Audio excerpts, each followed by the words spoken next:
हाँ, तो उस रोज शुक्ला जी को पार्क में एक लड़की मिली थी। बुच्ची बाबू ने कथा की शुरुआत की। हडसन लाइन वाले पार्क में लड़कियां तो मिलेंगी ही, हमें भी बहुत मिलती है महाराज। यह बताओ कि खास बात क्या हुई? बालाजी ने पूछा। हुआ कुछ यूं था कि शुक्ला जी हमेशा की तरह ट्रैक के चक्कर लगा रहे थे और आसपास घूमती हुई बालाओं को देखकर मन ही मन खुश हो रहे थे। इसमें नई बात क्या है बुच्ची? बालाजी ने फिर टोका। बुच्ची बाबू झल्ला कर बोले, अबे सुन तो कमीने, क्यों बार बार टांग अड़ा रहा है? तू भी अपनी यह लंबी लंबी भूमिका बनाने वाली आदत छोड़ क्यों नहीं देता? मारू ने बुच्ची बाबू को सलाह दी। साथ ही बालाजी बोले, चल ठीक है, बता। अचानक वही ट्रैक पे घूमने वाली एक लड़की शुक्ला जी के पास आई। उसने बिना किसी हाय हेलो या बिना किसी भूमिका के कहा, मुझसे दोस्ती करोगे? अब कहानी रोचक हो चली थी। सभी की निगाहें बुच्ची बाबू के चेहरे पे थी। फिर नेपाली ने व्यग्रता से पूछा। यह सवाल ही ऐसा था कि नेपाली की व्यग्रता तो बनती ही थी। फिर क्या? शुक्ला जी के मुंह से छूटते ही निकला, नहीं। शुक्ला जी का जवाब सुनकर लड़की खिलखिला के हंस पड़ी और बोली, चल बुद्धू। और इतना कहकर लड़की पार्क से चली गई। शुक्ला जी सन्न, काटो तो खून नहीं। शुक्ला जी की हालत इतनी ज्यादा खराब हो गई। कहाँ है भौंसड़ी का शुक्ला? साला मुंह चलाने में तो नंबर 1 है। मारू की बात पूरी भी ना हो पाई, इतने में शुक्ला जी ने कमरे में ऐसे प्रवेश किया जैसे कह रहे हो, लो भाई, अपराधी हाजिर है। शुक्ला जी ने कुछ बोलना चाहा, लेकिन उन्हें इशारे से मुंह बंद रखने के लिए कह दिया गया। उन्होंने चारपाई के कोने पर कब्जा जमा लिया। फिर क्या था, शुक्ला जी बेचारे चुपचाप मुंह लटकाकर चले आए। रास्ते भर शुक्ला जी के मन में अजीब अजीब से ख्याल आते रहे। मन में मीठी मीठी गुदगुदी हो रही थी। वर्षों के बाद रेगिस्तान में बारिश की पहली बूंद गिरी थी। इतना बोलते बोलते बुच्ची बाबू सहित सभी खिलखिलाकर हंस पड़े। शुक्ला जी बार बार कभी दाएं तो कभी बाएं हिल डुल रहे हैं। वे कुछ कहना चाह रहे हैं, लेकिन एक बार फिर उन्हें चुपचाप बैठने का संकेत मिल गया। बुच्ची बाबू ने बात आगे बढ़ाई। 27-28 वर्ष के शुक्ला जी के जीवन में घटित होने वाली यह पहली घटना थी जिसने शुक्ला जी के तन बदन को झकझोर कर रख दिया था। शुक्ला जी बेचैन हो रहे हैं और सभी उनकी तरफ धिक्कार भाव से देख रहे हैं। बुच्ची बाबू ने आगे कहना शुरू किया। रास्ते भर शुक्ला जी इसी उधेड़-बुन में लगे रहे कि उन्होंने सही किया या गलत। इस प्रकार थके हारे शुक्ला जी अपने रूम में वापस आ गए। चितरंजन, विश्वदेव, सुनील, मनीष व डिक्सन सहित सभी मित्रों को आज के घटनाक्रम के बारे में गौरवान्वित होकर बताया। उनका विचार था कि क्योंकि लड़की ने खुद ही उन्हें दोस्ती ऑफर की है, इसलिए वाहवाही मिलेगी। लेकिन उनका दांव उल्टा पड़ गया। सबने शुक्ला जी को पानी पी पी कर गालियां दी। जी भरकर कोसा और कहा, शुक्ला भौंसड़ी के, यह तुम क्या कराएं? अब शुक्ला जी हैरान परेशान, चेहरा सफेद पड़ गया। बुच्ची बाबू पूरे मनोयोग से धारा प्रवाह बोलते जा रहे थे, पर अब शुक्ला जी से ना रहा गया। वे बोले, बस यार, कुछ समझ में ही नहीं आया कि क्या कहूं। बस जो मुंह से निकल गया सो निकल गया। अब मैं क्या कर सकता था? वह अचानक से सामने आकर खड़ी हो गई। शुक्ला जी ने स्पष्टीकरण दिया, तुमसे कुछ नहीं हो सकता शुक्ला, बस गालियां देते रहना तुम। इतना अच्छा मौका हाथ में आया और वह तुमने गवा दिया। बालाजी ने कहा, अब जो हो गया सो हो गया, कुछ समझ ही नहीं आया था, कल जाकर दोबारा देखता हूं। शुक्ला जी ने थकी हुई आवाज में कहा।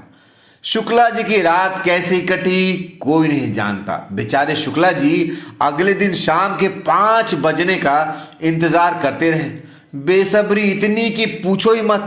4:30 पर शुक्ला जी सिर पर कफन बांधकर कमरे से निकल पड़े। उस रोज उन्होंने सामान्य से लगभग 1 घंटा ज्यादा पार्क में बिताया, पर वह लड़की कहीं नजर नहीं आई। शुक्ला जी बेचारे मुंह लटकाकर वापस लौट आए। मित्रों ने उन्हें समझाया कि अब जो हो गया सो हो गया, उस घटना को भूल जाओ। पर शुक्ला जी एक बार फिर अगले दिन का इंतजार करने लगे। पुत्तन बाबू से मारू की मुलाकात लल्लन पांडे के माध्यम से हुई थी। मेट्रो बिल्डिंग के सामने की एक बिल्डिंग में लल्लन का आशियाना है, जबकि पुत्तन बाबू कॉलोनी के सामने की मुख्य सड़क पर किनारे की एक बिल्डिंग में रहते हैं। यह बिल्डिंग नाले से थोड़ा पहले पड़ती है। इस बिल्डिंग में पुत्तन बाबू के अतिरिक्त गोविंद, चंद्र प्रकाश, केपी सिंह और गांधी जी भी रहते हैं। चंद्र प्रकाश जी का एक पैर खराब है। उन पर कृपा करने में ईश्वर ने भी थोड़ी कंजूसी की है। वे अध्यापक बनने के लिए कड़ी मेहनत कर रहे हैं। गाजियाबाद में यूपी पीसीएस की मुख्य परीक्षा के दौरान पहली बार मारू पुत्तन बाबू से मिला था। बेहद साधारण, सरल और उतने ही ज्यादा ब्रिलियंट थे पुत्तन बाबू। अगर आपको जानकारी ना हो कि साहब परीक्षा देने आए हैं तो पता भी ना लगे कि पढ़ाई लिखाई से कोई संबंध भी है इनका। मारू की मुलाकात हुई, बातचीत हुई। जैसे ही पुत्तन बाबू ने मुंह खोला तो मारू को अनुभव हो गया कि इस साधारण सी काया के अंदर एक असाधारण विद्यार्थी छिपा बैठा है। यह पहली मुलाकात दोस्ती में बदल गई। पुत्तन बाबू अपने ज्ञान और समझ के अनुसार आईएएस बनने के लायक हैं। अपने विषयों पर उनका गजब का नियंत्रण है। जटिल से जटिल अवधारणा की उन्होंने ऐसी तैसी कर रखी है। उनमें और मारू में एक बहुत बड़ा अंतर है। मारू कहीं ना कहीं मेहनत पर ज्यादा भरोसा करता है, यद्यपि बुरा समय उसका भी चल रहा है, जबकि पुत्तन बाबू पूरी तरह से भाग्य पर निर्भर हैं। ब्रिलियंट हैं, समझ भी शानदार है, लेकिन नजरिया कुछ भाग्यवादी है। वो इस बात को बहुत मन से कहते हैं, पुरुष बलि नहीं होत है, समय होत बलवान, भीलन लूटी गोपियां, वही अर्जुन वही बाण। अर्थात अर्जुन भी वही थे और उनके बाण भी वही थे, लेकिन समय ठीक ना था, इसलिए भीलों ने भी अर्जुन से गोपियों को छीन लिया था।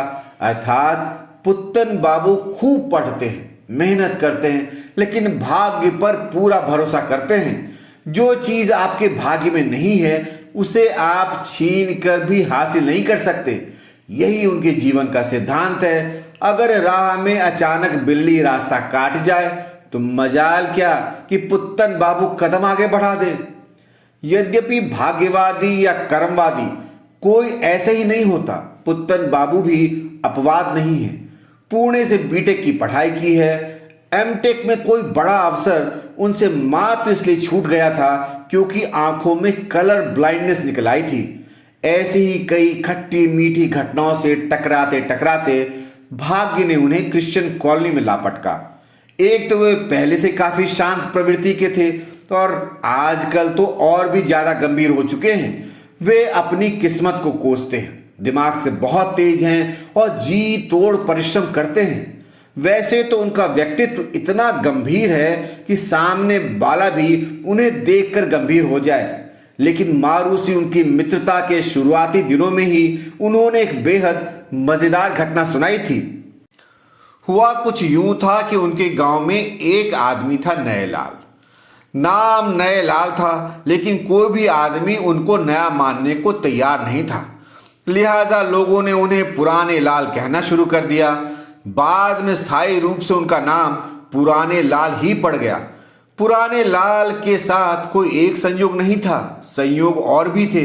जैसे लोग उन्हें बेहद खूबसूरत बताते थे और कभी कभी सुंदर बोल दिया करते थे, अर्थात वास्तव में वे गजब के बदसूरत थे। लोगों से तंग आकर वे गांव छोड़कर पास के ही एक कस्बे में रहने लगे। पुराने लाल सिद्धांतवादी आदमी थे। शहर में वे एक बीमा एजेंट बन गए। उनका मिजाज ही कुछ अलग तरह का था। एक बार उनके क्लाइंट ने उन्हें हैंडसम बोल दिया था। इतनी सी बात पे कुटम कुटाई हो गई। उस दिन के बाद उस क्लाइंट से उनका रिश्ता हमेशा के लिए खत्म हो गया। वर्षों से बोलचाल नहीं है। दरअसल पुराने लाल की जिंदगी का सिद्धांत एकदम सीधा है और वे यह बात जानते हैं कि वे चाहे कुछ भी हों पर हैंडसम तो बिल्कुल नहीं हो सकते। वे इस बात को ईश्वर का प्रसाद मानकर स्वीकार भी करते हैं। तो उस रोज हुआ यह कि क्लाइंट ने सुबह सुबह उन्हें हैंडसम बोल दिया और पुराने लाल ऐसी ओछी चापलूसी बर्दाश्त नहीं कर पाए, सो बेचारे को अपना क्लाइंट ही कुर्बान करना पड़ा। पुराने लाल को अपने पहले नाम वाले नाम से बहुत प्यार था, इसलिए उन्होंने अपने बेटे का नाम एक बार फिर नए लाल रख दिया। इस बार पब्लिक ने थोड़ी दया दिखाई और नए लाल को नए लाल ही रहने दिया। सुपुत्र नए लाल को फिल्मों का बड़ा शौक था। नई मूवी आते ही वे सिनेमा हॉल में पकड़े जाते और पिता से 2-4 घूंसे खाते। एक बार पिता ने पूछ लिया कि क्या कारण है कि इतनी फिल्म देखता है। वे मासूमियत से बोले, जब भी कोई फिल्म देखने जाता हूं तो ससुरे इंटरवल में ही नई फिल्म का ट्रेलर दिखा देते हैं। पुत्तन बाबू की यह कहानी लोगों को खूब हंसाती और उनकी गंभीरता का लेवल झट से खिसक जाता। पुत्तन बाबू को कॉलोनी में दूसरों लोगों से परिचित कराने का श्रेय श्री लल्लन पांडे को जाता है। लल्लन पुत्तन के एकदम विपरीत है। आप उनके साथ खड़े भर हो जाएं तो हंसते हंसते बेहाल हो जाएं। चीजों और घटनाओं को बढ़ा चढ़ाकर कहने और दिखाने की कला उनसे अच्छी कोई नहीं जानता। अगर कहीं 10 पुस्तकें रखी हों तो वे उसे एक भरी पूरी लाइब्रेरी सिद्ध कर सकते हैं। लल्लन पांडे मध्य प्रदेश के रहने वाले हैं और उनकी वहां की स्थानीय गालियां लोगों का दिल जीत लेती हैं। शराबी इतने बड़े कि शायद ही उन्हें कोई हरा पाए। जब पहली बार लल्लन ने यूपीएससी का पीटी पास किया था तो उस दिन शाम से ही मारू के साथ मचान पर बैठ गए। उनकी भाषा में मचान पर बैठना अर्थात शराब पीने के लिए बैठना। तो शाम से ही मचान पर बैठने के बाद जब एक बोतल खत्म हो गई तो दोनों भाइयों को महसूस हुआ कि कुछ कम रह गई है। सावधानी के तौर पे मित्र राजवीर दोनों के साथ थे। उनके मना करने के बावजूद रात में 2 बजे राजवीर के साथ दोनों ढका गांव पहुंचे और वहां से ब्लैक में थोड़ी और शराब लेकर आए। जब यह शराब भी खत्म हो गई तो एक बार फिर ढका जाने का प्लान बना। इससे पहले लल्लन बाथरूम गए, वापस आए तो उनसे चला भी नहीं जा रहा था। वे वही बाथरूम के सामने ढेर हो गए और सो गए। राजवीर मारू को उसके कमरे तक छोड़कर आए। मारू उस दिन बेहोश तो ना हुआ, लेकिन ग्राउंड फ्लोर से ऊपर अपने कमरे तक पहुंचने में लगभग आधा घंटा तो लगा ही दिया था। उसने प्रत्येक फ्लोर पर सभी कमरों में रहने वाले लोगों को जगाया और परेशान किया। अगली सुबह से ही लल्लन पांडे, मारू और पुत्तन बाबू तीनों ही मुख्य परीक्षा की तैयारियों में लग गए। यह लगभग निश्चित हो चुका था कि अब मुख्य परीक्षा तक मारू और लल्लन शराब को हाथ नहीं लगाने वाले। यद्यपि एक कहावत है कि चोर चोरी से जाए पर हेरा फेरी से नहीं जा सकता। लल्लन पांडे के बारे में यह उक्ति बिल्कुल फिट बैठती है। तो इस रंगमंच के 2 नए कलाकार हैं, लल्लन पांडे और पुत्तन बाबू। सुनील की दुकान के बराबर में मारू और बालाजी खड़े हुए हैं। दोनों के हाथ में चाय का कप है, दूसरे हाथ में एक एक मट्ठी पकड़े हुए हैं। बालाजी ने काले रंग की टी शर्ट और जीन्स पहन रखी है, जबकि मारू ने हमेशा की तरह ढीले ढाले जोकर नुमा कपड़े पहन रखे हैं। मालूम होता है कि जैसे दोनों में कोई गहन मंत्रणा चल रही है। चेहरे पर असंतुष्टि के भाव हैं। एकाएक कई दिशाओं से उन पर हमला बोल दिया गया। एक एक करके चिम्मालाल, लल्लन पांडे, गोगाजी और बनारसी बाबू अलग अलग दिशाओं से आकर उनके साथ खड़े हो जाते हैं। कॉलोनी की गलियां इतनी ज्यादा बड़ी और विराट हैं कि आप कहीं भी किसी भी गली में खड़े हों, सभी गलियों तक आपकी बराबर की पहुंच होती है। सुनील को 4 चाय का ऑर्डर दे दिया गया है। मारू साहब, कोई गंभीर बात चल रही है क्या? चिम्मालाल ने अपने चिर परिचित अंदाज में हंसते हुए प्रश्न किया। कुछ नहीं गुरुदेव, यार कॉलोनी में कमरों के किरायों पर बात कर रहे थे, मारू ने जवाब दिया। कॉलोनी में मकान मालिक लगातार किराए बढ़ाए चले जा रहे हैं, साथ ही उसी अनुपात में सुविधाएं बढ़ने के स्थान पर घटती जा रही हैं। बालाजी ने चिंता व्यक्त की। चाय के 4 कपों के स्थान पर 7 नए कप आ चुके हैं। मारू और बालाजी ने पुनः चाय के लिए बोल दिया था और इसी दौरान गुलेरी बाबू भी इस टोली के बीच पहुंच चुके हैं। गोगा भाई, एक संगठित आंदोलन होना चाहिए मकान मालिकों के खिलाफ। मेरे मकान मालिक ने कई बार किराया बढ़ाना चाहा, लेकिन मैंने उसकी बात आज तक नहीं मानी है। गुलेरी बाबू ने आते ही अपनी बात रखी। एकदम ठीक बोले हो गुलेरी बाबू, हमारे यहाँ बहुत से मकान मालिकों ने एक मुहिम चला रखी है। अब लोग ज्यादातर नॉर्थ ईस्ट के विद्यार्थियों को कमरे दे रहे हैं। सामान्यतः वे लोग विरोध नहीं करते। गोगा जी ने भी अपना मत रखा। साला जिसे देखो यहाँ वही बांटो और राज करो की नीति पर चलने लगता है। भारतीय राजनीति के हथकंडे अब कॉलोनी में आजमाए जा रहे हैं, मारू ने कंधे उचकाते हुए कहा। सही कह रहे हो बब्बा, आजकल कॉलोनी में यह ट्रेंड देखने में आ रहा है। इसमें नॉर्थ ईस्ट वालों का भी दोष नहीं है। वे बेचारे व्यर्थ की झिकझिक से बचना चाहते हैं। इस बार लल्लन पांडे ने वक्तव्य दिया। सभी मित्र सहज भाव से चाय की चुस्कियां लेते हुए बातों में मगन हैं। बीच बीच में कोई ना कोई व्यक्ति आता है और इनमें से कुछ से या सभी से हाय हेलो करके आगे बढ़ जाता है या थोड़ी ही दूरी पर अपनी टोली बनाकर खड़ा हो जाता है। इस समय कॉलोनी में मकान मालिक अपनी मर्जी चला रहे हैं। कोई देखने वाला भी नहीं है। शायद अनऑथोराइज्ड कॉलोनी है, इसलिए बालाजी ने बात आगे बढ़ाई। ऐसा कुछ नहीं है बाला, मन मर्जी तो पूरे देश में चल रही है। कॉलोनी के बाहर भी विजयनगर या हडसन लाइन में या सभी जगह मकान मालिकों के दिमाग खराब हुए पड़े हैं। और फिर मकान मालिकों के ही क्यों, जो जहां है जिस भी क्षेत्र में है मन मर्जी ही तो चला रहा है। मारू ने बातचीत में कुछ और मुद्दे भी जोड़ दिए। मारू भैया, शहरों में तो ज्यादातर लोगों को हराम का खाने की आदत होती है। देखिए ना, प्रत्येक तीसरे चौथे घर में एक प्रॉपर्टी डीलर बैठा हुआ है। काफी देर के बाद बनारसी बाबू ने अपना मुंह खोला। बस एक घर क्या बना लिया, ना जाने खुद को क्या समझने लगते हैं लोग। साले हमसे ढेर सारा किराया लेते हैं और सरकार को टैक्स भी शायद ही देते हो। गोगा जी बुदबुदाए। जब कोई सरकारी संस्था तक इन बेतहाशा बढ़ते किरायों पर प्रभावी नियंत्रण नहीं रखती तो आम आदमी क्या कर सकता है, लल्लन पांडे ने कहा। सरकारी संस्थाएं तो किसी चीज पर नियंत्रण नहीं रखती। व्यवस्थाएं सड़ चुकी हैं और सड़ी हुई व्यवस्थाओं के अवशेष पर लोकतंत्र की बाजी सजी हुई है। मेरा एक मित्र बता रहा था। इससे पहले कि मारू अपनी बात पूरी करता, लल्लन पांडे ने उसे रुकने को कहा। बब्बा, बस 1 मिनट ठहरो, एक सिगरेट सुलगा लूं। लल्लन पांडे मारू को बब्बा कहते हैं और मारू लल्लन पांडे को बब्बा कहते हैं। ओके बब्बा, मारू ने सहमति दी। लल्लन सुनील की दुकान की तरफ बढ़े, एक सिगरेट सुलगाकर वापस आए और बोले, हाँ बब्बा, तो अब बताओ कि मित्र क्या कह रहा था। उसके पड़ोस में किसी को घरेलू सहायिका की जरूरत थी। एक एजेंसी के माध्यम से एक लड़की झारखंड से दिल्ली तक बिना किसी रिजर्वेशन के खड़े हुए आई। मात्र 17-18 वर्ष की लड़की बेचारी। कैसे आई होगी? हाँ, मुझे भी जानकारी है इस बिजनेस की।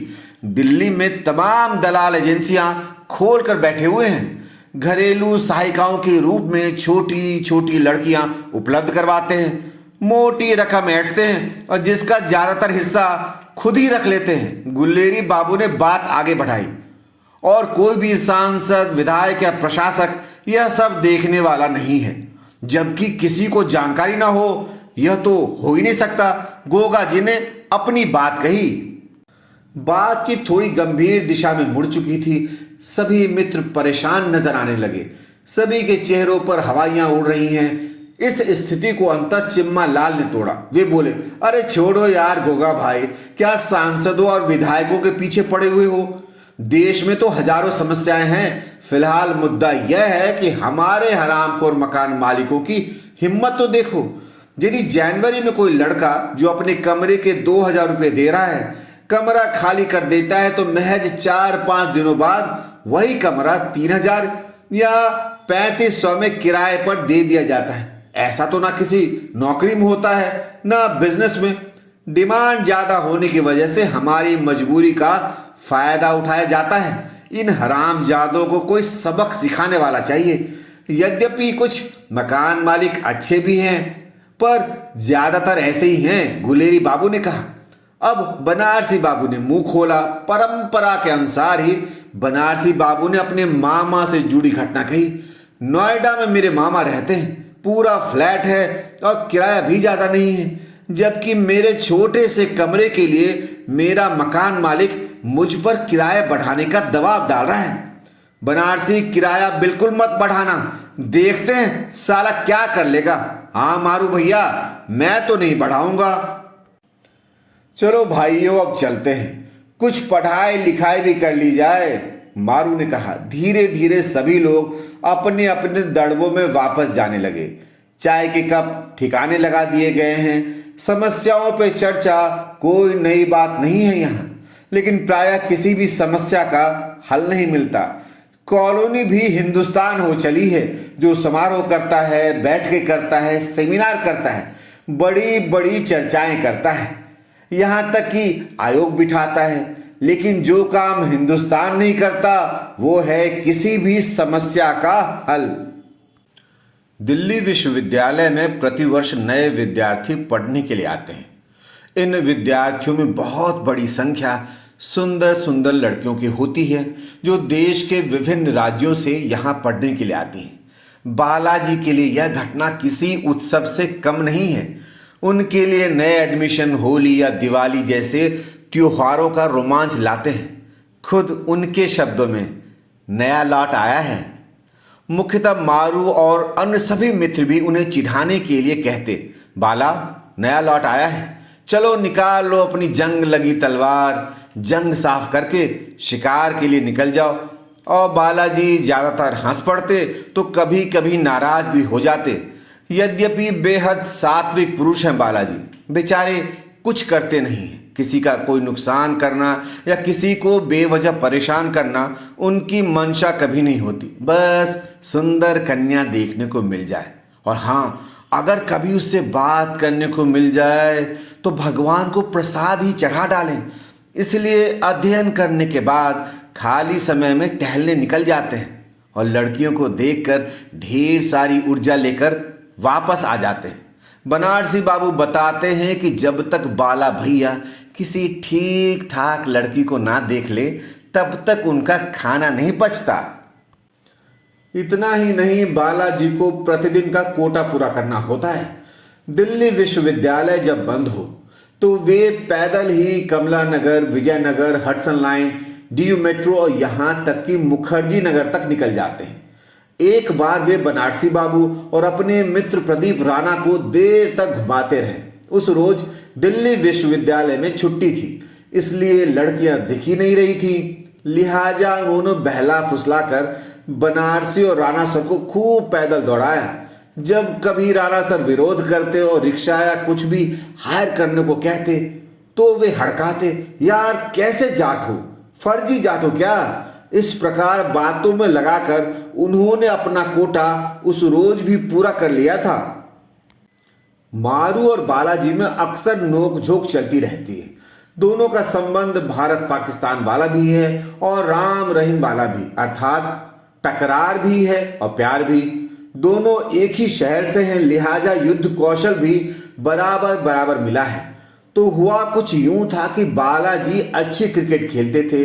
मारू ने बालाजी के साथ क्रिकेट खेलने की शुरुआत की। मारू जब क्रिकेट सीख रहा था तब बालाजी ने मारू की गेंदबाजी को जमकर धुना था। खूब रन बनाए और मारू को बार बार कम स्कोर पर आउट किया। बाद में दो टीमें बनी, एक का कप्तान मारू था और एक के कप्तान थे बालाजी। मारू की एक ऐतिहासिक ओवर की चर्चा वर्षों से लगातार होती रही है। मारू के उस ओवर में बालाजी ने 2 छक्के लगाए और 2 गेंदें बालाजी के पैरों में जोर से जाकर लगी। बालाजी उन 2 छक्कों के लिए गौरवान्वित होते हैं तो मारू 2 गेंदों पर चोट मारने के लिए। लिहाजा इस ऐतिहासिक ओवर को स्थायी संज्ञा मिली, दू पै फूटे। धीरे धीरे क्रिकेट में मारू का कद बढ़ा, लेकिन बालाजी इसे स्वीकार करने को तैयार न थे। अब मारू उनसे न जल्दी आउट होता था और न ही वे मारू को धुन पाते थे, बल्कि मारू ने उन्हें कई अवसरों पर सस्ते में आउट भी किया। बालाजी की टीम खत्म हो चुकी थी और मारू नई टीम का स्थायी कप्तान बना। लेकिन बालाजी ने भीष्म प्रतिज्ञा की थी कि जब तक वे जीवित रहेंगे तब तक मारू को क्रिकेटर नहीं मानेंगे।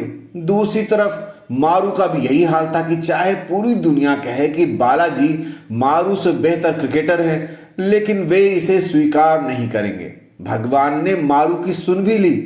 कुछ लोग कहने लगे कि बालाजी मारू से बेहतर क्रिकेटर है, पर जिद के पक्के मारू ने यह बात ना तो तब मानी थी और ना ही आज मानी है।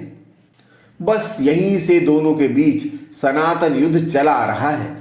अधिकांश मित्रों का मानना है कि बालाजी मारू से बेहतर क्रिकेटर है और शायद यह सच भी हो, पर मारू एक तरफ और सारी दुनिया एक तरफ।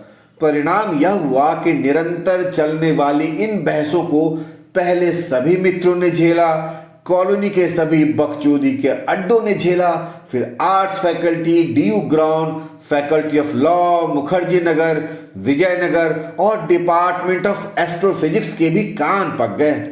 हजारों घंटे की बहस व तर्क वितर्क के बाद भी परिणाम न निकला। मुद्दा आज तक भी सुलझा नहीं है। कभी कभी भारत पाकिस्तान का यह संबंध इजराइल फिलिस्तीन वाले हिंसक संबंध में भी बदल जाता है। अब भाई हथियार तो दोनों रखते नहीं हैं, इसलिए यहां हिंसा का मतलब है गर्मा गर्म बहस, कुछ देर के लिए संघर्ष विराम, बोलचाल बंद और फिर संबंध ज्यों के त्यों। गजब के बेशर्म है दोनों। बहुत से प्रत्यक्षदर्शियों का मानना है कि अगर दोनों के पास हथियार हो तो वे एक दूसरे के खिलाफ उनका प्रयोग भी कर सकते हैं। दरअसल मारू जानबूझकर झूठ बोलने वाला इंसान नहीं। वास्तव में वह बालाजी को अच्छा क्रिकेटर मानता ही नहीं। इसका कारण है मारू को क्रिकेट की अच्छी समझ है और उसे सच में लगता है कि बालाजी को खेलना नहीं आता। बालाजी शरीर से शक्तिशाली और लंबे इंसान हैं, लिहाजा वे हर गेंद पर छक्का मारना चाहते हैं।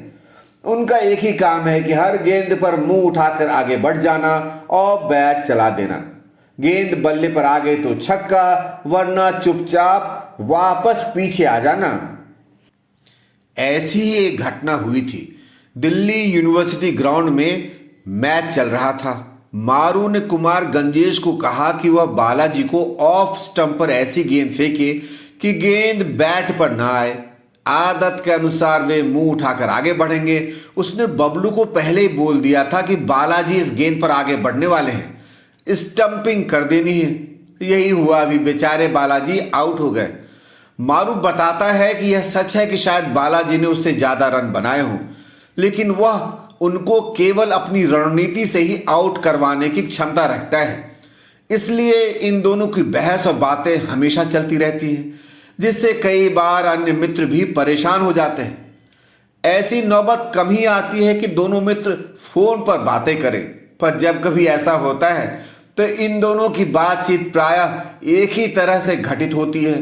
एक आदमी दूसरे को फोन करे तो शुरुआत कुछ इस तरह से होगी, और कमीने क्या कर रहा है? बस कुछ नहीं यार। तो भाई कुछ तो कर ले। चुप कर कुत्ते, चाय पिएगा? चला जा।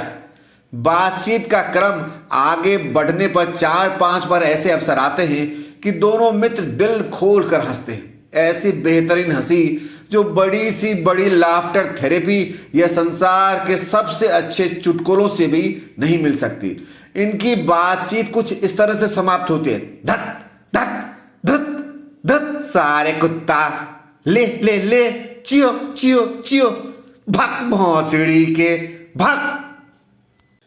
और थोड़ी देर बाद फिर दोनों साथ साथ हंसते खिलखिलाते दिख जाएंगे। अलग अलग समय पर गुटखे के अलग अलग ब्रांड भी प्रायः इन लोगों की पहचान रहे हैं। अर्थात वे जिस ब्रांड का गुटखा खाते थे वही उनका नाम हो जाता था। जैसे एक समय बालाजी मारू को दिलबाग कहा करते थे, जबकि मारू बालाजी को हरसिंगार।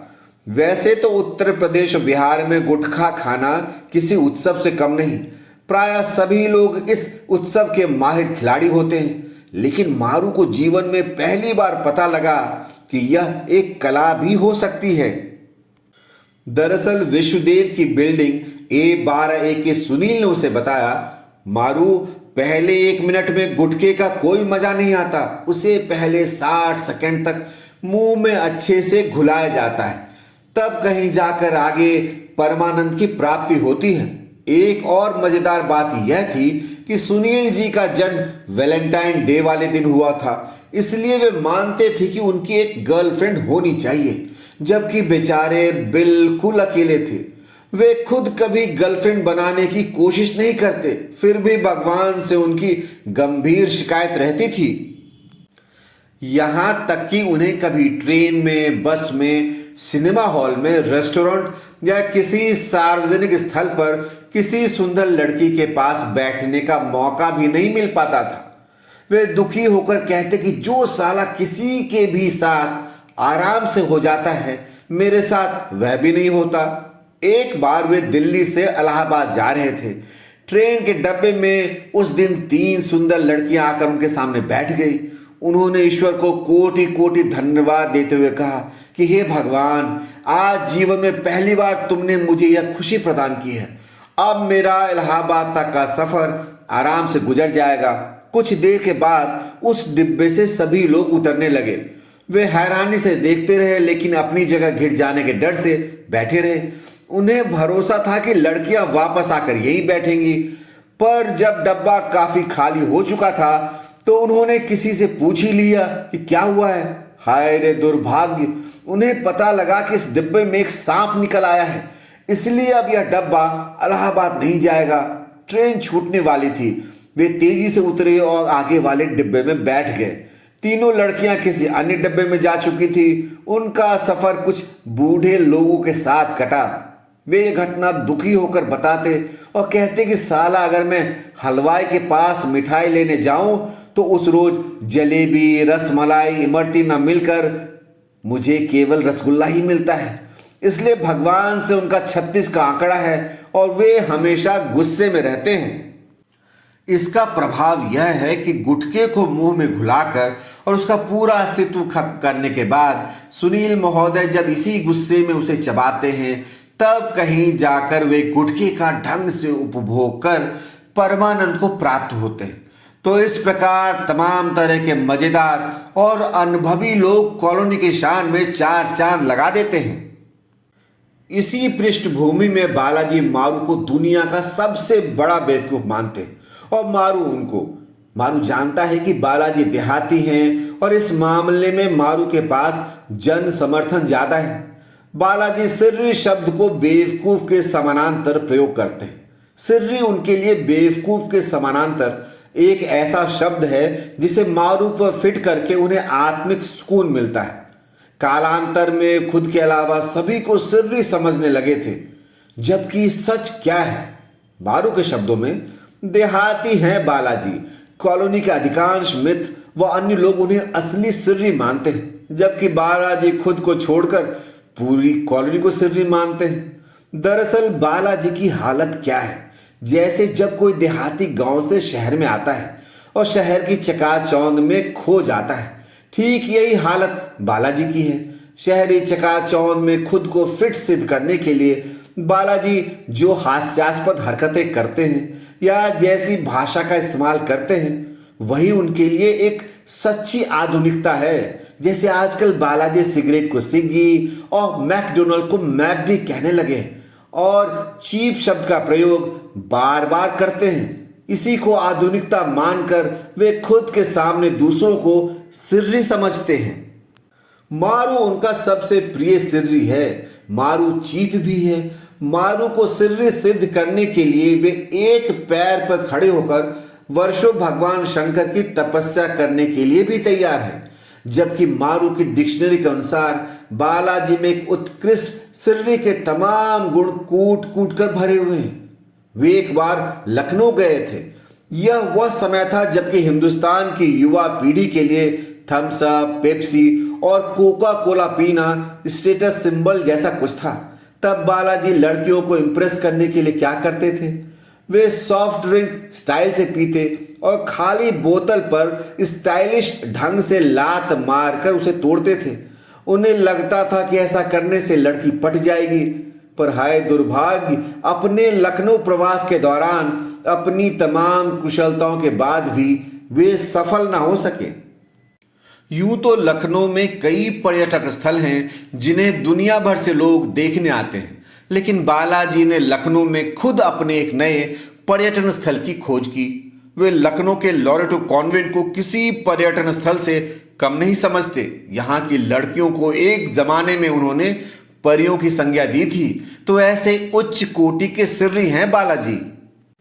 बालाजी बेहद भावुक भी हैं। उनका मानना है कि सुंदर लड़कियों को कोई देहाती नहीं पटा सकता, भले ही लड़की उन्हें जानती तक ना हो। लेकिन यदि वह किसी अन्य लड़के के साथ घूमती दिख जाए तो बालाजी का कलेजा फट जाता है, दिल टूट जाता है। बनारसी बाबू के शब्दों में बाला भैया तिलमिला जाते हैं और कह उठते हैं, साला यह हो क्या रहा है।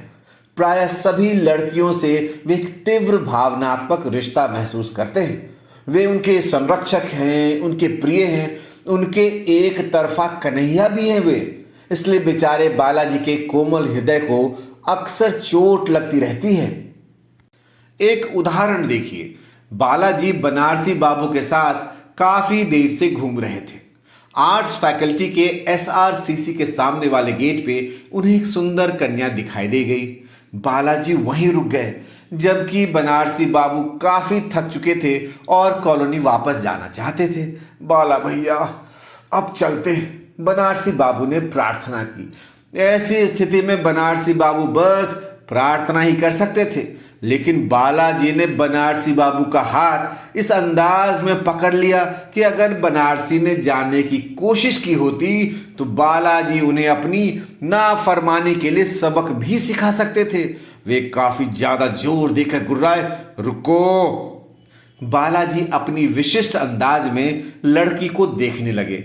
थोड़ी देर बाद एक मोटा सा लड़का लड़की के पास आया। दोनों ने गर्मजोशी से हाथ मिलाया और खुशी खुशी गले मिले। वे दोनों आर्ट्स फैकल्टी में अंदर की ओर जाने लगे। बालाजी का हृदय चकनाचूर हो गया और वे गुस्से में बोले, साला मोटा। आर्ट्स फैकल्टी से लेकर कॉलोनी तक के रास्ते में वे उस अनजान लड़के को लगातार गालियां देते रहे और उसे कोसते रहे।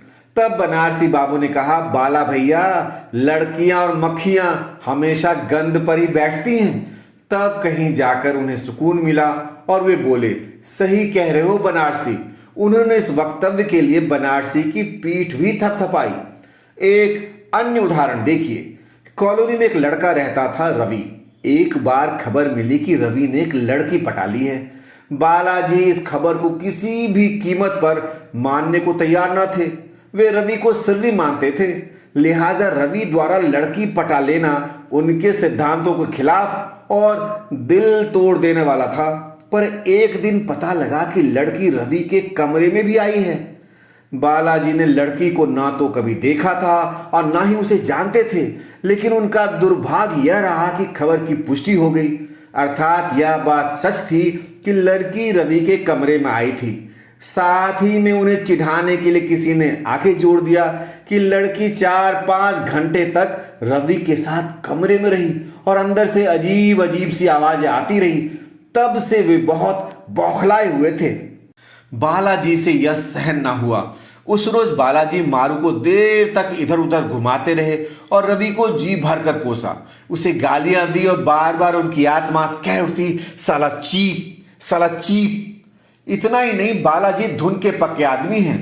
जुनूनी इतने कि एक बार अगर कुछ करने के बारे में सोच लिया तो फिर उन्हें रोक पाना संभव नहीं। इस बात में कोई संदेह नहीं कि बालाजी अपनी मित्र मंडली में सबसे अधिक हैंडसम दिखते हैं। कद लंबा है और पूरी तरह से फिट व स्वस्थ हैं। शायद इसलिए उन्हें लगता है कि वे सबसे अलग हैं। दिल्ली विश्वविद्यालय के विभिन्न कॉलेजों में प्रतिवर्ष एक रंगारंग कार्यक्रम होता है। प्रत्येक कॉलेज के प्रोग्राम का अलग अलग नाम है और प्रायः इन प्रोग्रामों में किसी नामचीन सेलिब्रिटी को बुलाया जाता है। बालाजी के मन में इन प्रोग्रामों में शामिल होने की तीव्र इच्छा रहती है। खुले माहौल में लड़के और लड़कियां साथ साथ जोरदार डांस करते हैं और खूब मस्ती होती है। इसलिए बालाजी हमेशा डीयू कॉलेजों के फेस्ट के पास के चक्कर में रहते हैं। दिक्कत यह थी कि बालाजी और उनके मित्र मंडली के लोगों में किसी की भी जान पहचान ऐसे लोगों से नहीं थी जिससे कि फेस्ट के टिकट या पास मिल सके, और फिर बेचारे अकेले पड़ जाते। कोई अन्य व्यक्ति इतनी रुचि नहीं लेता था, लेकिन हाँ, यदि बालाजी किसी तरह पास जुगाड़ कर लाए तो मारू, खाटू दादा, विश्वदेव या बुच्ची बाबू प्रोग्राम के लिए जा सकते थे। पर ये लोग पास या टिकट के लिए मेहनत करने वाली पार्टी नहीं थे, इसलिए सारा परिश्रम बेचारे बालाजी करते। गुलेरी बाबू की क्षमताओं की जानकारी उस समय तक खुद गुलेरी बाबू को नहीं थी, वरना पास या टिकट तो बहुत दूर की बात है, वे तो प्रोग्राम का आयोजन स्थल बदलकर उससे क्रिश्चियन कॉलोनी तक करवा सकते थे। परिणाम यह कि बालाजी इस सुख की प्राप्ति के लिए खुद से ही परिश्रम करते हैं। उस रोज एसआरसीसी में कोई फेस्ट था। बालाजी के पेट में सुबह से ही घमासान मचा हुआ था। एसआरसीसी की लड़कियों के साथ डांस बालाजी का यह सपना था। इस मामले में वे बेहद चूजी थे। लखनऊ में जब उन्होंने प्रसिद्ध लॉरेटो कॉन्वेंट स्कूल देखा था, तब से उन्हें लॉरेटो कॉन्वेंट की लड़कियां सुंदरता की देवियां नजर आती थी। तो सामान्यतः वे प्रोडक्ट पर इतना ध्यान नहीं देते थे। उनके लिए यह भी महत्वपूर्ण था कि प्रोडक्ट का स्रोत क्या है, किस फैक्ट्री में बना है, अर्थात ब्रांडिंग की कंप्लीट जानकारी होनी चाहिए, तभी वे अपना कदम आगे बढ़ा सकते थे। तो उस रोज सुबह से ही बालाजी मारू को पटाने की कोशिशों में लगे हुए थे। फेस्ट का कोई पास उनके पास नहीं था। मारू वैसे चाहे चला भी जाता, लेकिन बिना पास के तो बिल्कुल नहीं। लेकिन धुन के पक्के जुझारू बालाजी ने अंततः मारू को यह कहकर मना लिया कि कॉलेज की बाउंड्री के बाहर से ही देख लेंगे या वहीं पर जाकर पास का कोई जुगाड़ कर लेंगे। दोनों मित्र एसआरसीसी पहुंचे। पास ना तो मिलना था और ना ही मिला, पर बालाजी भला हार कैसे मान लेते। कॉलेज के बैक साइड में कोई सिक्योरिटी न थी और बालाजी ने निर्णय लिया कि इसका फायदा उठाया जाए। कॉलेज की बाउंड्री पर चढ़कर दूसरी ओर पहुंचा जा सकता था। मारू इस पक्ष में नहीं था, पर बालाजी उसे बार बार समझाते, कुछ नहीं होता यार, कोई नहीं देखेगा हमें। वे बार बार मारू की हिम्मत बढ़ाते और साथ देने की गुहार लगाते। तर्क वितर्क करते करते दोनों मित्र बाउंड्री के करीब आ चुके थे। कोई देखने वाला भी नहीं था। बालाजी ने बातें करते करते अचानक बाउंड्री पर चढ़कर अंदर छलांग लगा दी। मारू हक्का बहक्का रह गया। उसकी समझ में कुछ नहीं आया। बालाजी ने यह कहते हुए कि चल आजा कमीने, छलांग लगा चुके थे। मारू इससे पहले कि कुछ सोच समझ पाता, उससे पहले ही वह भी बाउंड्री के उस पार कूद चुका था। कॉलेज के अंदर का रंगारंग माहौल देखकर दोनों मित्र अचरज में आ गए। लड़के और लड़कियां साथ साथ जोरदार डांस कर रहे थे। बालाजी की तो मानो घर वापसी हो गई थी। आत्मा का मिलन परमात्मा से हो गया हो, जैसे भाव चेहरे पर लेकर वे भीड़ में घुस गए। यार बाला, मुझे बहुत डर लग रहा है। हम गलत तरीके से आए हैं और हमारे पास कोई पास भी नहीं है। मारू ने शंका व्यक्त की। अभी कॉलेज के अंदर कोई नहीं पूछता, बालाजी ने आत्मविश्वास से जवाब दिया। और जो किसी ने हमें कूदते हुए देख लिया हो तो? मारू ने फिर कहा। डर मत यार, तेरा मन नहीं कर रहा कि मस्ती ली जाए? मन क्यों नहीं करेगा यार, लेकिन मुझसे नहीं होगा भाई, मैं तो जा रहा हूं। बालाजी मारू को रोकते रहे, लेकिन मारू नहीं रुका। वापस आते समय मारू मुख्य गेट से ही वापस आ गया। बालाजी उस रोज एसआरसीसी के फेस्ट में अंत तक लगे रहे। जब वे वहां से वापस आए तो उन्हें देखकर ऐसा लगा कि जैसे मोक्ष की प्राप्ति करके वापस लौटे हों। चेहरे पर परम आनंद व्याप्त था उनके। यद्यपि ये कुछ घटनाएं बालाजी के जीवन की एकदम आरंभिक घटनाएं हैं। धीरे धीरे बालाजी का उदय हुआ। इसके लिए उन्होंने जबरदस्त मेहनत की। अपने रूम में रखे हुए एक्सटीसीटी कभी नहीं पढ़े, लेकिन इस संदर्भ में एकलव्य व द्रोणाचार्य की कथा प्राणवान हो उठी।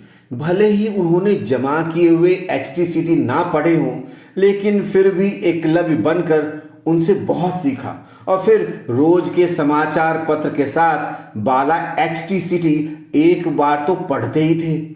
उसी दौर में उन्हें एक मित्र मिला, नीरज। दोनों में खूब पटती थी। बालाजी और नीरज विभिन्न स्रोतों से अच्छी व प्रभावशाली अंग्रेजी की पंक्तियां याद करते और लड़कियों के सामने बोल बोल कर उन्हें प्रभावित करने का प्रयास करते। दोनों लोग इन अंग्रेजी कोटेशंस को गोले कहा करते थे, अर्थात यही गोले फेंक कर लड़कियां पटाने का प्रयास किया जाता। उनके एक मित्र और थे प्रशांत, वे बैंक पीओ में सफल हुए थे। वे भी लड़कियां पटाने के मामले में बालाजी के प्रबल प्रतिद्वंदी थे। यहां तक कि दोनों मित्रों ने कुछ इलाके आपस में बांट लिए। एक के इलाके में दूसरे का प्रवेश वर्जित था। कुछ इलाके कॉमन थे जहां दोनों साथ साथ शिकार पर निकलते थे। बकायदा पूरा प्रोटोकॉल था, जैसे एक देश का राष्ट्रपति किसी दूसरे देश के राष्ट्रपति का स्वागत करता है। दोनों पार्टियां प्रोटोकॉल का सख्ती से पालन करती थी, पर बालाजी की क्षमताएं असीमित थी। कुछ समय बाद प्रशांत को भी यह बात समझ में आ गई कि वे कभी बालाजी के प्रतिद्वंदी नहीं हो सकते। अंततः एक रोज उन्होंने बालाजी को अपना गुरु मानकर छात्र धर्म में दीक्षा ले ली और उनसे लड़कियां पटाने की नई नई ट्रिक्स का ज्ञान लेने लगे। बालाजी इस मामले में उदार हृदय वाले व्यक्ति थे। वे अपने चेलों का पूरा ध्यान रखते थे, बशर्ते कि शिकार में उनकी खुद की कोई रुचि ना हो। धीरे धीरे बालाजी को आंशिक सफलताएं मिलनी शुरू हुई। अंततः एक रोज उनकी आंशिक सफलताएं बड़ी सफलताओं में बदल गई। पाउलो कोएल्हो कहते हैं, जब कभी आप किसी चीज को पूरी शिद्दत से चाहने लगते हैं तो पूरी कायनात उसे प्राप्त करने में आपके पक्ष में षड्यंत्र करती है। ठीक यही बालाजी के साथ हुआ। दो अंतर्राष्ट्रीय घटनाओं ने उनके जीवन की दिशा ही बदल दी। 11 सितंबर 2001 को अमेरिका में वर्ल्ड ट्रेड सेंटर पर हमला हुआ और फिर 13 दिसंबर 2001 को भारतीय संसद पर हमला हुआ। संसद पर हमला करने वाला एक आतंकी क्रिश्चियन कॉलोनी में ही रहता था। इन बड़ी बड़ी आतंकी घटनाओं के बाद सख्ती बहुत बढ़ गई थी। साइबर कैफे पे लड़का हो या लड़की, सभी को अपनी आईडी देनी पड़ती थी और अपना फोन नंबर नोट करना पड़ता था। बालाजी ने साइबर कैफे के रजिस्टरों में से लड़कियों के नंबर लेना शुरू कर दिया। लड़की अगर पसंद आ गई तो किसी न किसी बहाने से वे नंबर उड़ा लिया करते थे। अब तक उनका अनुभव इतना विराट हो चुका था कि वे एक नज़र देखकर ही बता सकते थे कि लड़की पटेगी या नहीं। वैसे ही उनकी अंतर्दृष्टि कमाल की है। यदि वे किसी लड़की को 10 सेकंड के लिए भी देख लें तो 2 साल बाद अचानक वही लड़की देखने पर वे उसे पहचानने की क्षमता रखते हैं। तो इस प्रकार अध्ययन के साथ साथ बालाजी की कारगुजारियां उनकी मित्र मंडली के मनोरंजन का सहारा भी थी। बालाजी अब बेहद अनुभवी व्यक्ति हो चले थे। एक समय था कि उनकी अभिलाषा थी कि कोई एक लड़की मिल जाए, लेकिन बाद में वे खुद इस बात का चयन करने लगे कि कौन उनके लायक है और कौन नहीं। उनका निशाना अब इतना सटीक हो चुका था कि अगर बालाजी ने तीर चला दिया तो फिर शिकार की खैर नहीं। बालाजी इस मित्र मंडली के सबसे सदाबहार और सबसे हैंडसम सदस्य थे। अब वे अपनी शर्तों पे काम करते थे। अभी आप सुन रहे थे एपिसोड 14 संजीव कुमार गंगवार द्वारा लिखी कहानी B15B 4th फ्लोर, मेरी यानी विकास विनीत झा की आवाज में।